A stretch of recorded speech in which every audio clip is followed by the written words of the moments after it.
Como les adelantábamos, vamos ya al espacio de la entrevista correspondiente a este miércoles 26 de febrero de 2020. Esta mañana vamos a conversar con el encargado de la Unidad de Tejido Social, una dependencia de gobernación que comenzó a trabajar junto a la administración del presidente Nayib Bukele. Hemos tenido la oportunidad de conversar con él en diversas ocasiones y hemos hablado del trabajo que están haciendo con las comunidades y con la población en general. Pero como todos los días vamos a comenzar poniendo algunos hechos en contexto y luego saludamos a nuestro invitado de esta mañana.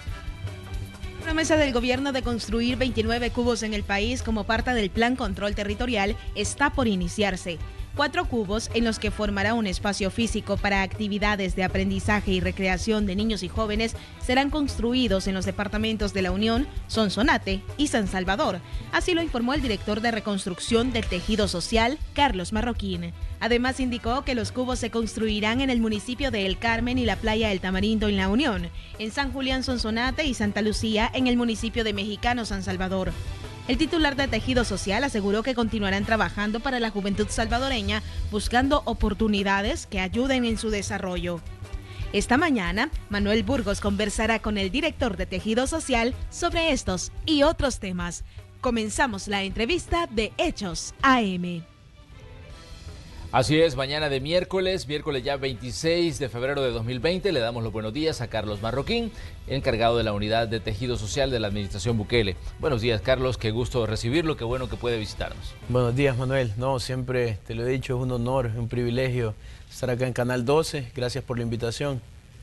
Carlos, comencemos hablando sobre cómo está el trabajo de la unidad que está a su cargo, considerando de que en este momento hay problemas con el financiamiento para la fase 2 y la fase 3 del Plan Control Territorial. La fase 2 tenía un componente importante, sobre todo para el trabajo que ustedes desarrollan, porque es la fase donde se habla de oportunidades. La fase 3, ya todos sabemos que es la parte donde se habla de modernizar a la policía y también a la Fuerza Armada. Pero ¿cómo está el trabajo de la unidad, considerando que en el centro del debate ha estado en estos últimos días el punto del financiamiento del Plan Control Territorial?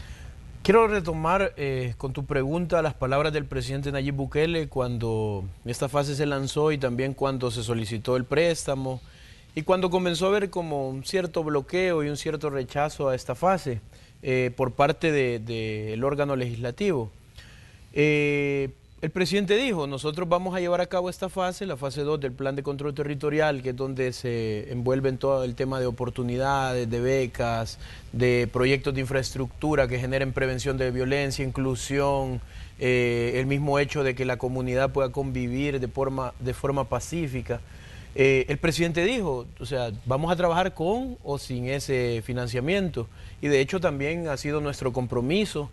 El hecho de no detenernos, pues no parar, porque creo que la violencia no para, sino, has visto, hay días irregulares, hay días que gracias a Dios, porque el plan de control territorial está funcionando en ambas fases, hemos logrado mantener una línea en el tema que más golpea a la población y que creo que más, como hablábamos ahorita recientemente fuera de cámaras del tema del coronavirus, tanta información a veces a la gente es lo que más miedo le causa.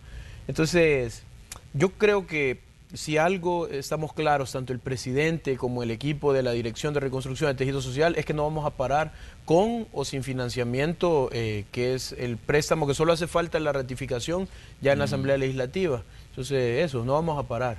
Estamos hablando de 91 millones de dólares, que fue lo que solicitó la administración del presidente Nayib Bukele para financiar, de hecho, la fase 2 del Plan Control Territorial, denominada oportunidades. Pero, Carlos, ¿cómo ha funcionado el trabajo de ustedes en comunidades y en zonas que durante muchos años se han considerado zonas rojas, como le denominaban la gente de seguridad pública, o zonas altamente conflictivas, como se les señalaba, digamos, estos puntos donde se detectó y que había un accionar intenso de las pandillas? Mira, bueno, hay dos cosas. El hecho de que, te lo he dicho en oportunidades anteriores, que nosotros estamos trabajando en base a diagnósticos, pero no solo en base a un diagnóstico técnico, sino también en base a un diagnóstico histórico de cosas que han pasado en las comunidades, porque a veces la gente dice que ese lugar es bien complicado y no necesariamente porque haya leído un diagnóstico técnico, sino porque ha recibido un diagnóstico histórico de sucesos o acontecimientos que han marcado un antes y un después en esos territorios. Te pongo un ejemplo, el fin de semana estuvimos en la playa El Tamarindo, que es parte del municipio de Conchagua, anunciando la construcción de 4 cubos, uno en ese lugar que te quiero hacer un paréntesis y contarte así una historia rapidísima. Claro. Yo estuve hace 2 semanas yendo a inaugurar otro tipo de obras, no necesariamente cubos, eran algunas canchas, algunos caminos en la zona oriental del país. El último día, ya pues, no nos podíamos venir, ya eran casi aproximadamente 8 de la noche, nos fuimos justamente a quedar solo para descansar a ese lugar. Recuerdo que personas de la administración anterior, pero que trabajan en el Ministerio de Justicia y Seguridad Pública, viendo todo el tema de prevención, dijeron, miren, no vayamos a esa zona es muy complicada, es muy compleja. Sí. Bueno, les dije, esas son las zonas que me interesa conocer y ver, así que entonces con más razón nos vamos a ir a descansar al Tamarindo. Recuerdo que como a las 8 de la noche, ya en la oscuridad, comencé a ver que habían niños en la calle, niñas tomadas de la mano de sus hermanas mayores, caminando en la calle, hombres con sacos de trabajar, otros chicos en bicicleta, también de labores, pues llevaban sus redes de pescar. Entonces comenzás a ver que sí es una zona donde el pueblo quiere salir adelante, a donde hay niños por los cuales debemos de interesarnos para que no repitan los patrones de violencia que han sucedido en esos sectores. Entonces, justamente por eso tomamos a bien, es casi que lo último del país, estamos hablando allá cerca del Golfo de Fonseca, claro, y toda esa parte. Entonces, intervenir esa zona. Luego, te puedo decir, ese mismo día anunciamos el de la Santa Lucía en Mexicanos. Para la gente que no conoce ese diagnóstico histórico de la Santa Lucía en Mexicanos, hace aproximadamente 10 años en ese lugar se incendió una coaster, quemaron una coaster, grupos pandilleriles con gente adentro. Claro. Marcó un antes y un después en el tema de seguridad en nuestro país, porque de entonces se lanzaron planes súper represivos, el ejército salió con mucha más fuerza a las calles, yo recuerdo, pues, yo vivo muy cerca de esa zona, habían tanques. Entonces todo eso marcó un antes y un después. Lo que nosotros queremos hacer bajo la visión del presidente Nayib Bukele y bajo también la visión y dirección de esta de reconstrucción del tejido social es el hecho de cambiar esos patrones y que la violencia no se ataque con tanques, que la violencia comience a desaparecer en este país porque has hecho una inversión y has acercado los servicios que le corresponden verdaderamente a la población. No, como dice un anterior alcalde y que es el padre de la convivencia en Bogotá, Antanás Mocus, dice, no queremos un palo, o sea, a la gente le das a elegir, ¿qué quieres, palo o zanahoria? La gente siempre te va a decir, yo prefiero la zanahoria, pues, o sea, el palo es ya algo extremo, ¿no? Nadie entiende a golpes, la verdad es que nadie entiende a golpes. Hemos sido una sociedad que hemos sido criada de esa forma, pero creo que uno entiende más con amor, uno entiende más, aunque suene así bien filosófico, pero es cierto, uno entiende más con oportunidades, uno entiende más cuando le enseñas verdaderamente que existen 2 caminos en la vida que puedes seguir, un camino en el que te puedes equivocar y otro camino que a veces es más complicado y tiene más dificultades, pero es el que te va a llevar al éxito.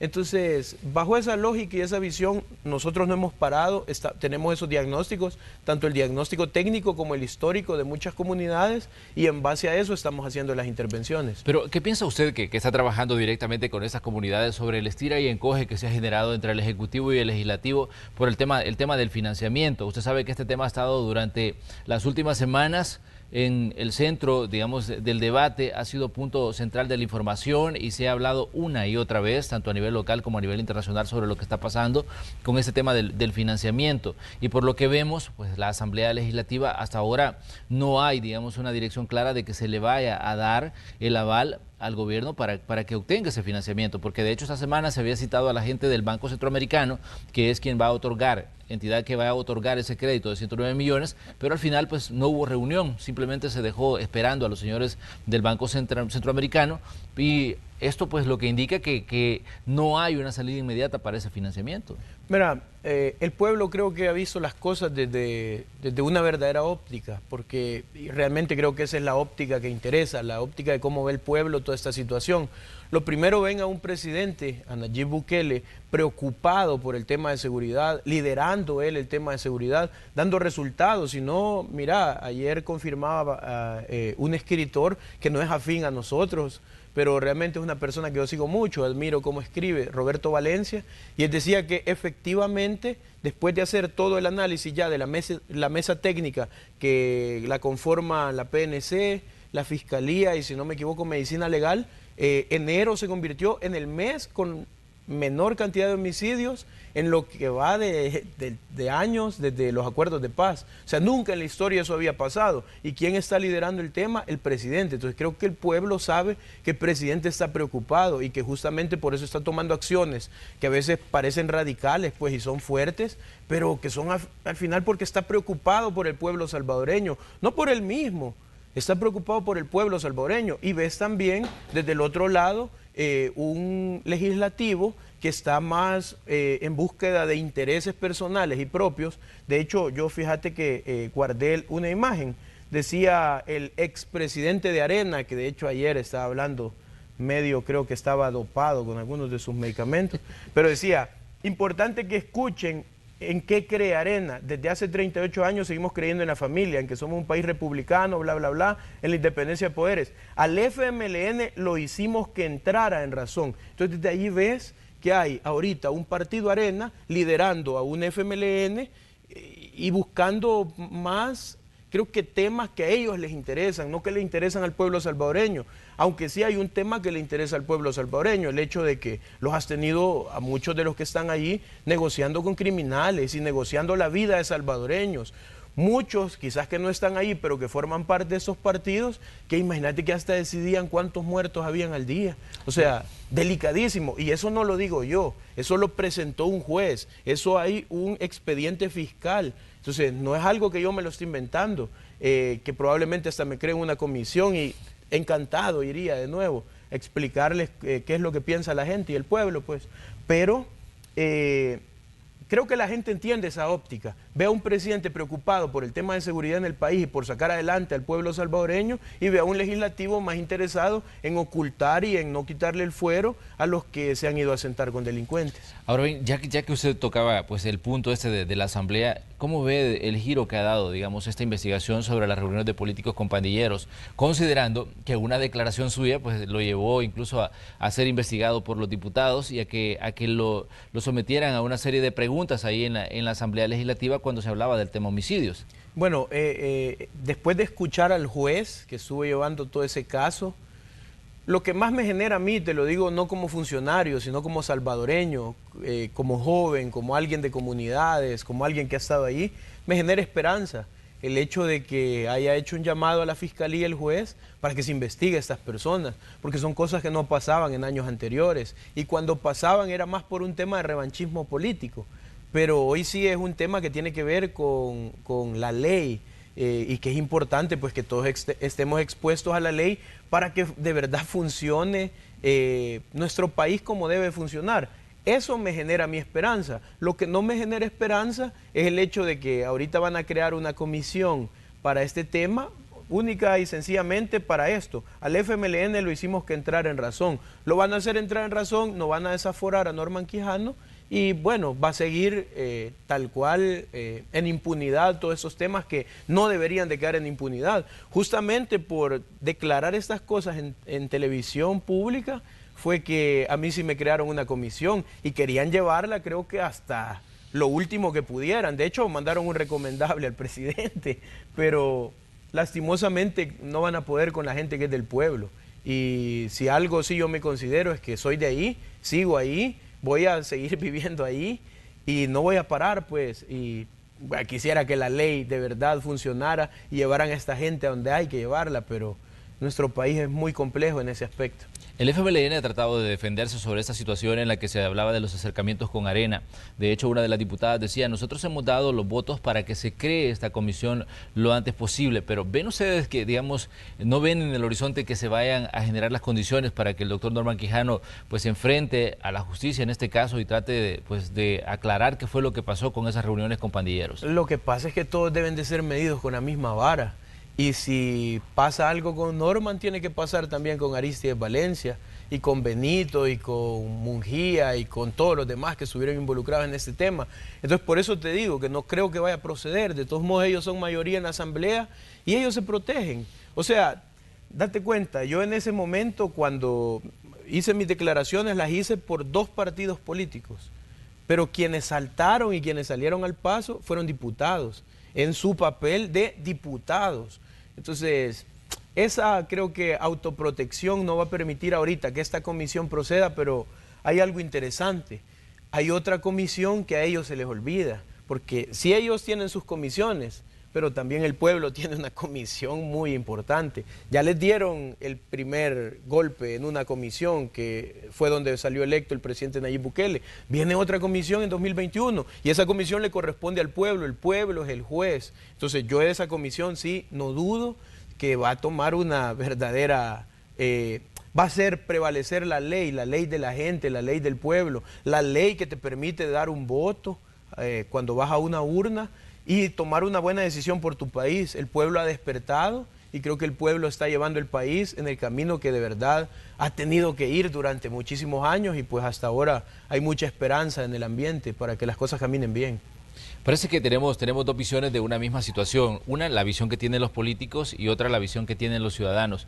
Para usted que trabaja directamente con comunidades y en zonas que están pues, a veces muy alejadas, digamos, de todo el ambiente que se vive en ciudades como San Salvador o como Santa Ana o San Miguel, ¿por qué es tan difícil todavía hablar de recuperación del tejido social en un país como el nuestro, ¿no? Lo que pasa es que no existe voluntad, porque... En este caso, sí, tengo que ser franco, no se trata solo del legislativo para que saquemos nuestro país adelante. Acá también es donde se tiene que sumar la empresa privada. Los grandes grupos de poder que existen en nuestro país también deben dar un poco su brazo a torcer y entender que el pueblo salvadoreño les necesita. O sea, no se trata solo del Estado, del gobierno central, no se trata solo de la Asamblea Legislativa, se trata también de los gobiernos locales, se trata también de la empresa privada y aún del mismo pueblo salvadoreño para que esto se pueda sacar adelante.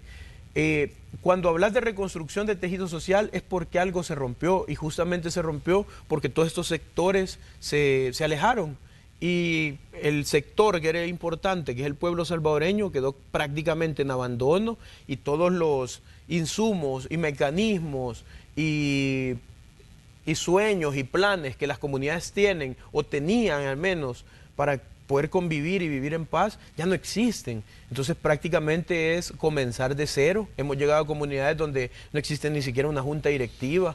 Bueno, en el Tamarindo nos decía un señor, miren, nosotros siempre estamos acostumbrados a pedir mucho, pero ya, bueno, hoy cuando viene un funcionario, cuando viene el alcalde, ya poquito le pedimos, pues, y a ustedes le venimos a pedir poquito, pero sí nos han traído mucho. Y una cosa que puedo asegurarle a la gente del Tamarindo es que no vamos a llevar solo eso que llegamos a decir. O sea, muchas cosas más tienen que pasar en esa zona si queremos de verdad que las cosas caminen y que las cosas avancen. Tenemos 4 años y un par de meses para seguir haciendo que nuestro país cambie y dejar unas bases, porque no creo que podamos lograrlo a cabalidad. No creo que al 100% nuestro país vaya a quedar como el país de las maravillas después de estos 5 años que vamos a hacer con el presidente Nayib Bukele, pero sí creo que podemos dejar bases muy avanzadas para que las próximas generaciones gocen de verdad del país que tanto tú, Manuel, que tanto yo y que tanto la ciudadanía sueña con tener. Hay gente que se ha acostumbrado a vivir estigmatizada, digamos, ya de vivir en zonas peligrosas o vivir en zonas rurales olvidadas. Los jóvenes sobre todo, nuestra juventud sobre todo. Lastimosamente, y te lo contaba, hay sí, acontecimientos históricos que marcaron un antes y un después. Y después de eso que pasó hace 10 años en la colonia Polanco y la Santa Lucía y en Mexicanos, las políticas de seguridad se enfocaron únicamente en la represión. Y yo te lo puedo decir, si yo vivo en ese lugar, entonces también he sufrido represión, golpes de los cuerpos de seguridad. O sea, lo he vivido, a mí no me lo han contado y nadie me ha dicho, mira, eso pasa en las comunidades. Lo he vivido. Por eso es que cuando pasó lo de los militares en la asamblea, dije, ¿y por qué ellos no se ponen así tan tensos también, tan intensos, tan críticos? ¿Por qué no arman todas esas protestas que han armado por la militarización que hicieron en nuestras comunidades? ¿Por qué allí no pasó eso? Porque allí no se acercaron a querer cambiar la realidad y a querer sacar a la juventud de la estigmatización que sufría y a enseñarle a los cuerpos de seguridad que no todos los jóvenes en las comunidades son malos y que el mayor porcentaje de jóvenes son buenos, son chicos que quieren salir adelante. Recientemente enviamos a un chico que se llama Jairo a competir a México. Bueno, él tenía una invitación de México DF para ir a hacer murales. Él es un muralista espectacular, pero nadie, bueno, vos ves lo que él hace, sus creaciones, y pensarías que es alguien de Europa, pero es un chico de un cantón de Chalchuapa, sin recursos, sin apoyo, únicamente con lo que él ha podido para poder salir adelante. Pero te apuesto que este chico lo han detenido una y más veces en su comunidad y quizás hasta han abusado a golpes de él por vivir en ese lugar. Entonces, yo creo que nuestra juventud sí se ha acostumbrado, pero no se debe, o sea, debemos desacostumbrarle y debemos de enseñarle a nuestros jóvenes que es posible un mejor país, una sociedad a donde los cuerpos de seguridad no te repriman, una seguridad donde el Estado te genere oportunidades, una sociedad y una comunidad a donde los gobiernos locales también se interesen verdaderamente por vos, a donde la empresa privada llegue y te ofrezca empleo y quiera sacar todo el potencial que tenés como joven. Creo que eso es lo que debemos de desconstruir en nuestros jóvenes, el hecho de que no deben de estar acomodados a vivir con la estigmatización. Ahora bien, hablamos de situaciones muy reales, como por ejemplo la baja de los homicidios, pero hay mucha población todavía que sigue percibiendo que El Salvador no es un país seguro. Lo que pasa es que no vas a cambiar una realidad que viene desde los años 90, sufriendo el tema de inseguridad en 9 meses. Y yo puedo entender a algún ciudadano que me diga, mire, todavía es difícil, todavía en las comunidades pasa esto, y es comprensible.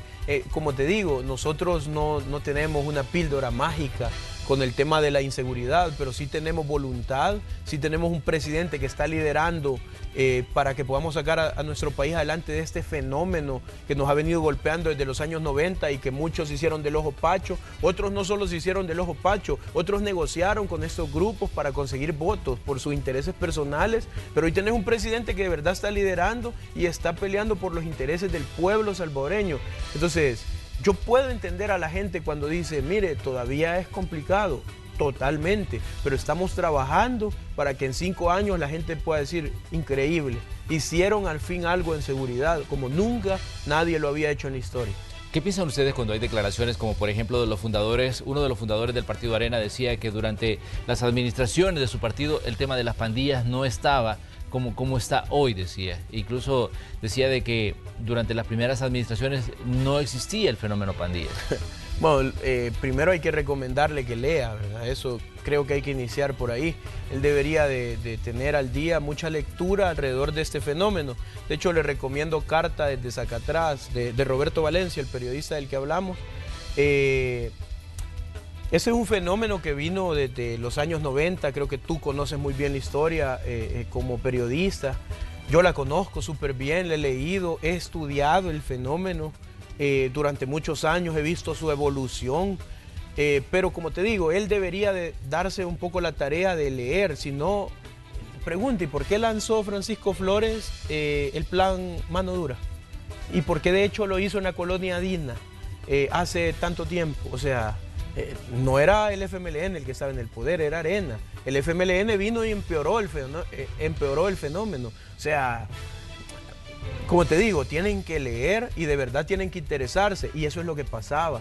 No había gente que estuviera interesada en este fenómeno. Solo lo dejaron y lo hicieron crecer y golpearon a la gente y llenaban las cárceles de jóvenes que ni siquiera eran pandilleros, de jóvenes ciudadanos, estudiantes, etcétera, artistas, futbolistas, deportistas, etcétera, llenaban las prisiones con ellos y lo que hacían era generar odio en estos chicos, por odio contra el Estado, pues, y que al salir de prisión o de una Bartolina se unían a estos grupos.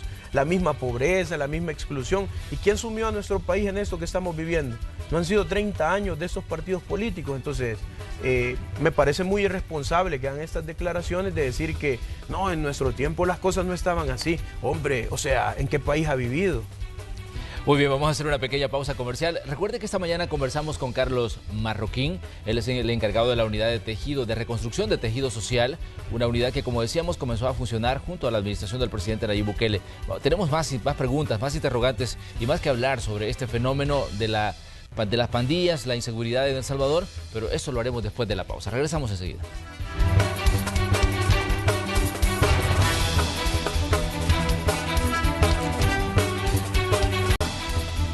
Esta mañana en el espacio de la entrevista conversamos con Carlos Marroquín. Él es el encargado de la Dirección de Tejido, de Reconstrucción de Tejido Social. Decíamos que es importante que mencionemos y hablemos sobre diferentes fenómenos que están ocurriendo, pero también esta unidad tiene diferentes proyectos. De hecho, Carlos, para este 2020 se hablaba de que era un año importante porque se van a construir varios cubos. ¿Cómo está esto, considerando, digamos, el problema con el que comenzábamos, el tema del financiamiento? Fíjate que ya va muy avanzado, por ejemplo, el cubo del sitio del Niño, que yo te hablé, que Sí. ya hicimos el tema de la primera piedra, ya está en la construcción, va muy avanzado. Un día de estos voy a subir algunas fotos ya en redes sociales para que vean cómo va el cubo. Fue bien bonito el hecho de que fueron los padres de Rigoberto quienes pusieron esa primera piedra en memoria de su hijo. Sí. Vimos un ambiente muy bueno, muy esperanzador, a pesar de que de una tragedia sacas algo tan bueno para un lugar como el sitio del Niño. Luego también está ya el de la IBU, que prácticamente solo se está esperando la firma para asignar la empresa supervisora y comienza ya la construcción. El de la Emanuel, que también ya inició la construcción en Santa Ana. El de la Curruncha, que está también ya a punto de iniciar, Milagro de la Paz en San Miguel. Esos 4 que anuncié, el de San Julián, el del Carmen en La Unión, el de la Santa Lucía y en Mexicanos, y ¿cuál fue el otro? Bueno, y el del Tamarindo, que es el lugar a donde subimos. Estos ya están los fondos, ya está el recurso, ya está también el recurso, si no me equivoco, y yo tengo el cuadrito por acá. Pero vamos avanzando. Yo creo que aproximadamente tenemos ya, bueno, el de Amatepec en Soyapango, el de la San José también en Soyapango y el de la Campanera. Tuve una muy buena reunión con el alcalde y gracias a Dios, y es muy bueno encontrar alcaldes con esa disposición, con esa voluntad de que proyectos que son importantes y emblemáticos avancen súper rápido en sus municipios. Lastimosamente, bueno, y aprovecho el espacio porque me han preguntado de Ciudad Futura, sí, en Mariona. Lastimosamente no existe la voluntad política de la alcaldesa, entonces no se va a llevar a cabo, al menos en este tiempo. Tenemos el recurso, tenemos ya el dinero para comenzar a hacer la intervención. Hicimos al menos la de las calles, pues reparamos todas las calles en el lugar. Pero todavía no podemos hacer el tema del cubo y estas intervenciones porque no existe esa voluntad política. Y ahí es donde te digo, nosotros tenemos toda la voluntad, vamos a luchar con o sin el recurso de la aprobación, que falta la ratificación pues de los 91 millones, 91 millones, pero aún con todo eso nosotros vamos a seguir luchando, tratando de reorientar fondos. Gracias a Dios tenemos un gobierno que hace equipo, tenemos una comisionada de asuntos presidenciales, Carolina Recinos, que hace un liderazgo espectacular en esto y que siempre encuentra de dónde vamos a llevar el recurso a la gente. Y eso creo que es básico para que un gobierno funcione, para que una dirección como Reconstrucción de Tejido Social también pueda echar a andar esos proyectos que son emblemáticos, que tienen una base y un fundamento en la prevención de la violencia. Y puedan funcionar. Tenemos todos esos que son emblemáticos. Estamos también ahorita con una carpeta de proyectos que la misma gente nos solicitó en todas las visitas que hemos hecho, dándole seguimiento para que todos esos proyectos se cumplan, porque si una cosa no vamos a hacer es dejarle de cumplir a la gente. Ahora bien, existe tal vez el punto de vista del ciudadano que sí quiere que se desarrollen este tipo de proyectos, pero usted decía, hay alcaldes que todavía no comprenden, digamos, que este tipo de proyectos al final van a beneficiar a los ciudadanos de sus propias comunidades. ¿Qué es lo que pasa ahí, digamos? ¿Por qué a veces resulta tan difícil conjugar la necesidad de un grupo de población con la visión que puede tener alguien que es un funcionario de elección popular y que en determinado momento también representa pues, a un partido político? Y justamente es eso, que a veces hay gente que llega a sus puestos de poder, como una municipalidad, siendo el alcalde, o a otro lugar, siendo diputado, que se olvidan que deben de ponerse la camisa de la gente y se ponen la camisa de su partido político. Y a la hora de tomar decisiones, toman más decisiones para su partido político que para el pueblo, que es quien le llevó a esa silla y a ese lugar. Mira, una de las cosas que yo tengo bien clara y que te lo puedo decir abiertamente, el presidente lo sabe, yo tengo muchísimos amigos en mi colonia que no simpatizan necesariamente con nuevas ideas, que son del FMLN, que son de Arena, pero no quiere decir que por eso, que porque hoy yo estoy en un puesto como este y tengo una camisa X de un partido político, yo me voy a enemistar con la gente. Al contrario, creo que la amistad y creo que las necesidades de las personas van mucho más allá de un color partidario, y eso es algo que lo tenemos muy claro. Los funcionarios de este gabinete de gobierno lo tiene muy claro también el presidente, que nosotros no estamos acá solo para llevar a cabo proyectos para la gente de Nuevas Ideas. Nosotros estamos acá para llevar proyectos para el pueblo salvadoreño. El pueblo salvadoreño tiene mucho criterio, muchos colores partidarios, y eso no hay ningún problema, pues. Entonces, eso creo que es algo, Manuel, que a veces se les olvida a los alcaldes, que es la gente la que los puso ahí, tal cual los puso ahí, los puede quitar. Y sobre todo ahorita, pues que estamos viviendo un año ya preelectoral, y que va a ser un tanto complejo, que todas las decisiones que se tomen desde ahorita les van a afectar en un futuro, tanto positivamente como negativamente.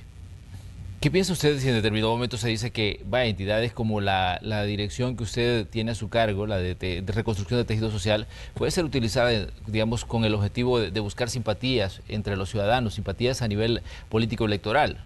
Mira, lo que pasa es que esa ha sido como la tradición. O sea, siempre ha habido gente en el gobierno que ha usado, por ejemplo, yo recuerdo que cuando iniciamos el gobierno, una de las discusiones más fuertes dentro del Instituto Nacional de la Juventud era el tema de Jóvenes con Todo. Sí. Y ahí tenías a media juventud del FMLN en ese proyecto. Entonces, eso ha sido como la tradición. La tradición para nosotros no es esa, porque en mi caso yo he trabajado 15 años en comunidades y barrios y no he trabajado por un partido político, he trabajado para la gente. Y si yo estoy acá en este lugar, no es para aspirar, por ejemplo, en 2021 a un cargo de elección popular. Yo se lo he expresado al presidente. De hecho, no me pasa en mi cabeza. Yo quiero terminar estos 5 años con él para poder hacer algo por la población. Y creo que no te lo puedo decir de la forma más honesta, pero mi interés real es ese, la gente. Entonces, por eso a veces cuando recibo en redes sociales, por ejemplo, ataques de troles del FMLN, de troles de Arena, o sea, no entienden pues que de verdad mi función en este lugar no es hacer proselitismo, mi función en este lugar es tomar decisiones, acercar el recurso a la gente, acercar proyectos a la gente, y creo que la mayoría de funcionarios en nuestro gabinete lo tienen también muy claro. Hay algunos que les gusta la política partidaria, y eso creo que también como ciudadanos tenemos derecho a hacerlo, mientras se haga un margen legal, mientras lo que estés haciendo no violente los intereses del pueblo. O sea, vos podés hacerlo, pero al menos en mi caso y desde esta dirección, nosotros tenemos un enfoque muy claro, y nuestro enfoque es el pueblo salvadoreño. ¿Considera usted que hay políticos en El Salvador que todavía le tienen miedo a convivir y acercarse a la gente, digamos, en zonas rurales y zonas urbanas, algunas consideradas, como decíamos hace un rato, zonas rojas? Lo que pasa es que tenés políticos que ya viven como reyes, como ricos, políticos que venían de ahí y que al llegar a un puesto de poder comenzaron a probar las mieles de lo que se puede conseguir de forma personal, y se olvidaron del pueblo, se olvidaron de la gente. Yo creo que no es miedo, lo que tienen es falta de voluntad, lo que tienen es, bueno, lo que les hace falta es ganas de acercarse y trabajar por el pueblo salvadoreño, porque si lo tuvieran la gente, de verdad la gente no te rechaza. La gente, cuando llegas con un proyecto, con algo que es de beneficio para ellos y para su comunidad, la gente siempre te recibe, y te recibe súper bien. Yo recuerdo, y hago un paréntesis en esto, recuerdo cuando fui a esa comisión a la que me invitaron, a la Comisión de Seguridad en la Asamblea Legislativa, que una de las cosas que yo les preguntaba era, miren, y ustedes conocen la Desco 6 de Mayo y los condominios Saavedra, pero de verdad les pido con mucho respeto que si alguno conoce eso, por favor levante la mano. Y ninguno levantó la mano. ¿Y sabes cuáles son esas comunidades? Las que están aledañas a la Asamblea Legislativa. O sea, nunca han salido de ese lugar. Y cuando salían era en campaña, y van a salir quizás en campaña, que de hecho ya había varios ahí enchalecados y que ya andan en las comunidades. Y sería muy bueno que fueran, pero que de verdad llevaran soluciones a la gente y que de verdad presionaran, por ejemplo, a su fracción legislativa para que tomara decisiones por el pueblo salvadoreño, decisiones muy importantes como el tema de seguridad, hombre, que tanto lo necesitamos, tal cual hablábamos tú y yo. O sea, los que viven en una burbuja se olvidan que hemos casi que normalizado que nuestro pueblo viva con grupos que están al margen de la ley en sus comunidades y que sea algo totalmente normal y que su día a día vaya tal cual. Entonces creo que eso, la falta de voluntad, la falta de ganas y creo que el acomodamiento dentro de esa burbuja ha hecho que muchos políticos se olviden de nuestro pueblo y casi que la mayoría. El 9 de febrero se dio una situación ya de todos conocido, lo que pasó, digamos, en la Asamblea Legislativa. Para ustedes, Carlos, ¿ha cambiado algo desde ese día 9 de febrero? ¿Ha cambiado algo, digamos, en cuanto a la recepción que le dan los ciudadanos en las comunidades? ¿Ha cambiado algo? ¿O les han pedido, digamos, les han hecho algún tipo de petición relacionada con lo que pasó ese día 9 de febrero? Creo que la gente está mucho más feliz con nosotros por el hecho de que han visto que tenemos un presidente que está comprometido con ellos. Lo que pasó el 9 de febrero nada más fue una manifestación fuerte del pueblo salvadoreño, exigiendo algo que, bueno, es un derecho constitucional, la seguridad, que el Estado garantice la seguridad a los salvadoreños. Y bueno, si la Asamblea no quiere garantizar eso, creo que por eso viste esa manifestación del pueblo. Lo de los militares, a todos fue como que, ¿qué pasó aquí? Que no sé qué. Bueno, mi comunidad ha estado militarizada por mucho tiempo. ¿Y por qué también no saltan así los diputados? Hay muchas otras comunidades militarizadas. ¿Y por qué no saltan así? Pues ¿por qué no se indignan así? O sea, y ahí date cuenta, cuando te les metes a la burbuja, allí se indignan. Pero cuando el pueblo sufre las cosas, ahí se quedan mudos. Porque el pueblo sigue sufriendo. Nada menos ayer hubieron 8 homicidios. Entonces, el pueblo sigue sufriendo y sigue derramando sangre. Pero ¿por qué ellos no se indignan por eso? ¿Por qué ellos no se preocupan por eso? Entonces, la gente está clara y como te dije, la gente tiene una óptica de cómo ve las cosas y analiza las cosas, no se deja llevar por esos discursitos que, por ejemplo, tenés al FMLN diciendo que vivimos en una dictadura y salen todos los días a manifestarse a favor de Maduro, a favor de Ortega. ¿Sabes cómo se llama eso, Manuel? Para mí, y te lo digo como un ciudadano salvadoreño, eso se llama hipocresía. En lo que estos partidos políticos se han convertido es en seres hipócritas que manifiéstense, hombre, si las comunidades están sufriendo, por eso deberían de estar interesados, pero no están. Y eso es triste y eso duele, sobre todo cuando sos salvadoreño, cuando vivís en esos lugares, cuando escuchás a la gente, cuando te dicen, mire, ayúdenos de verdad, al menos hoy usted se acerca aquí, pero ayúdenos, de verdad hagan algo.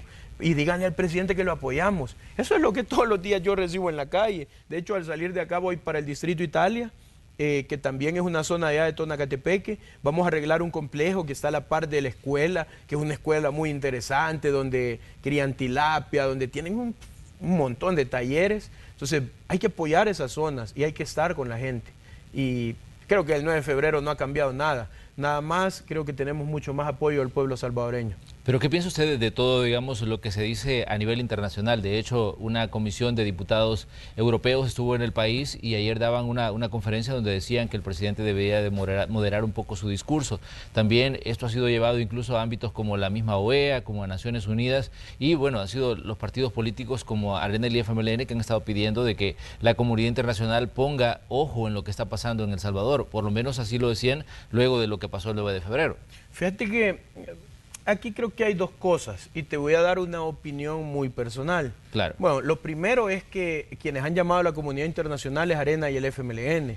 Les hubiesen llamado primero para investigar que hay políticos acá que se reunían pues con grupos criminales y que creo que se han de estar reuniendo todavía. Sí, o sea, aquí, como lo dije en aquella ocasión, en aquella entrevista, aquí no nos hagamos del ojo pacho. Tras muchas cosas y muchos incidentes de violencia que pasan, hay grupos de poder y que tienen intereses y que no necesariamente son los grupos que están al margen de la ley en las comunidades. Acá hay una corrupción de cuello blanco que también hay que atacar. Ellos deberían de haber llamado a la comunidad internacional para decirles, miren, investiguen eso, métanse en esto y hagan toda esa parte. Creo que no hay mejor momento en nuestro país en cuanto a las relaciones con los cuerpos diplomáticos, en cuanto a las relaciones con otros países, creo que estamos muy bien. De hecho, le levantaron la alerta a nuestro país para los ciudadanos norteamericanos que siempre recibían una alerta y a veces la gente como que no entiende qué era esa alerta. Bueno, que a los ciudadanos americanos les decían que no podían venir a El Salvador porque era un país demasiado violento y que si venían era bajo su propio riesgo. Hoy no les dicen eso y al contrario les enseñan, miren, El Salvador tiene playa bonita, está desarrollando este proyecto que se llama Surf City, se está trabajando, se está avanzando en todo esto, entonces puede ir, no hay ningún problema. Eso fue levantar la alerta, entonces yo creo que sí, hay que ver como esas dos cosas. ¿Por qué se llama a la diplomacia? ¿Por qué se llama, por ejemplo, a la Unión Europea, a la OEA? ¿Por qué se llama a todos estos grupos, a todos estos organismos? Si es solo porque ellos sienten el temor ya de que el pueblo está totalmente cansado de ellos, o porque de verdad es un tema que interesa, como te dije. O sea, ¿qué fue lo que les dio miedo? Que entraran ahí los cuerpos de seguridad. A mi comunidad entran todos los días y no los veo preocupados por eso. Al contrario, los veo evitando votar por los 109 millones que significa la modernización de nuestros grupos. Yo estuve hace 2 noches, bueno, tú lo sabes, pues mi hermano juega fútbol. Y juegan Alianza, entonces hoy juegan contra Tigres en México y mi hermano había extraviado su pasaporte, entonces fuimos a poner una denuncia a la policía, a la delegación centro. Increíble, vi una patrulla, o sea, perseguís a alguien y eso se te va a quedar a medio camino. Los asientos rotos, ya en condiciones deplorables, y a eso se oponen. Entonces creo que internacionalmente estamos bien, te lo dicen pues, o sea, si no, preguntarle al embajador de los Estados Unidos, preguntarle a otros grupos. No hay mejor momento en nuestro país, estamos bien. Se rompieron lazos con los países que había que romper, pues no vas a estar a favor de las dictaduras como han estado estos otros partidos. Y como ciudadano te digo, la verdad es que me agrada la acción del presidente porque significa que está comprometido y más que comprometido, tiene la voluntad de sacar adelante el país en el tema de seguridad. Pero, ¿qué tanto puede afectar el hecho de que estemos en un 2020, que es un año preelectoral, los proyectos del presidente? Porque obviamente hay una barrera en la Asamblea Legislativa, y usted mismo lo mencionaba, en el sentido de que allí hay 2 fracciones que tienen pues la mayoría y que incluso pueden superar un veto que pueda poner el presidente a diferentes proyectos o oponerse a otros que el presidente solicite. De hecho, hoy se habla de que esta semana podría haber, digamos, una superación del veto con el tema del voto en el exterior. ¿Qué tanto puede afectar los proyectos y el trabajo que ustedes hacen, el hecho de tener ese constante choque con un órgano de Estado como la Asamblea Legislativa? Mira, creo que a nosotros no nos afecta. A quien les afecte es a ellos, porque nosotros no vamos a parar, no vamos a dejar de trabajar, pues, no vamos a dejar de hacer las cosas, pero creo que ellos, o sea, a quienes se están oponiendo es al pueblo salvadoreño, porque la mayoría de cosas que nosotros como gobierno central enviamos a la Asamblea Legislativa son cosas que tienen que ver con el pueblo salvadoreño, porque estamos preocupados por el pueblo salvadoreño. Entonces creo que la gente va a hacer su análisis. La gente tiene criterio, el pueblo ya no es el mismo pueblo del que se aprovechaban por tanta ignorancia que existía, por la falta de educación. Al contrario, creo que nosotros estamos luchando para que nuestro pueblo tenga mucho más acceso a la educación, justamente por eso, porque eso le da criterio, porque eso le permite ver desde otra óptica lo que está pasando.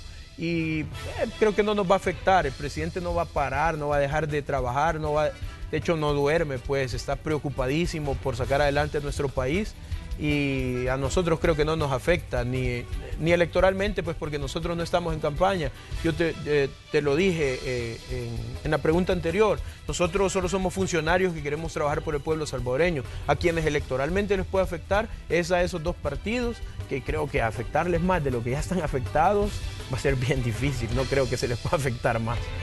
Carlos, hay una situación que me gustaría que me diera también su explicación. En algún momento, en este tema que se habló de las pandillas y de los políticos, se dijo de que había una investigación contra usted y contra Mario Durán por una supuesta reunión que se dio durante el tiempo que ustedes estaban trabajando en la Alcaldía de San Salvador. Y me gustaría que me contara, ¿en algún momento la Fiscalía les ha llamado a ustedes o les ha pedido que den una declaración sobre esa supuesta reunión que ustedes pues ya en diversos momentos han desmentido? No, el fiscal de hecho lo dijo públicamente hace unos días, que no existe ninguna investigación y que si existiera pues yo no tengo fuero. O sea, y yo siempre he estado presente donde me dicen. Fui a la asamblea, pude haber evitado ir, pero a mí me gusta enfrentar las cosas como las he enfrentado toda mi vida, con la frente en alto, dar la cara, pero el fiscal ya dijo, no hay ninguna investigación. De hecho, fíjate que hoy analizo en ese entonces quién dirigía a estos investigadores. Bueno, los dirigía el FMLN, entonces puede ser una persecución política. No es primera vez que la sufro, no es primera vez que la vivo, y yo creo que desde entonces ya había algo político detrás. Entonces ya el fiscal dijo, ya dejó súper claro eso. No te voy a venir a decir aquí como Norman, estaba reunido con pastores y que... Porque, como te digo, a mí me gusta ser franco, directo, honesto sobre todo.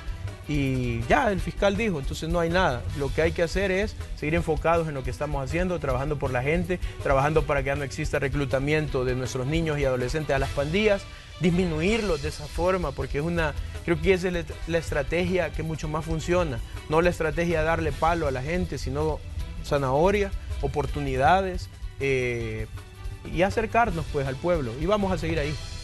Muy bien, Carlos, le queremos agradecer que nos haya dedicado parte de su tiempo en esta mañana de día miércoles. Como siempre, pues esperamos poder seguir conversando con usted para que nos explique qué están haciendo como Dirección de Reconstrucción del Tejido Social. No, gracias, Manuel, por la invitación, a los televidentes que siempre están en sintonía de Canal 12, gracias también y muchas bendiciones para todos. Buen día, le deseamos éxito en sus labores. Nosotros vamos a ir a la pausa y cuando regresemos vamos a hablar de otros temas que están en las agendas en esta mañana de día miércoles, como por ejemplo el tema del tráfico. Ya les decíamos que hemos tenido algunos accidentes y también el resultado de un operativo que se desarrolló en las últimas horas en los municipios de Ilopango, Soyapango y San Martín. Entre los detenidos ya hablábamos que hay pues un médico que se acusa de agresión contra 2 de sus pacientes. Así que vamos a tener más datos de todo lo que está ocurriendo y todos los temas que están en las agendas informativas en esta pues mitad de la semana, miércoles de ceniza para la comunidad católica. Regresamos enseguida.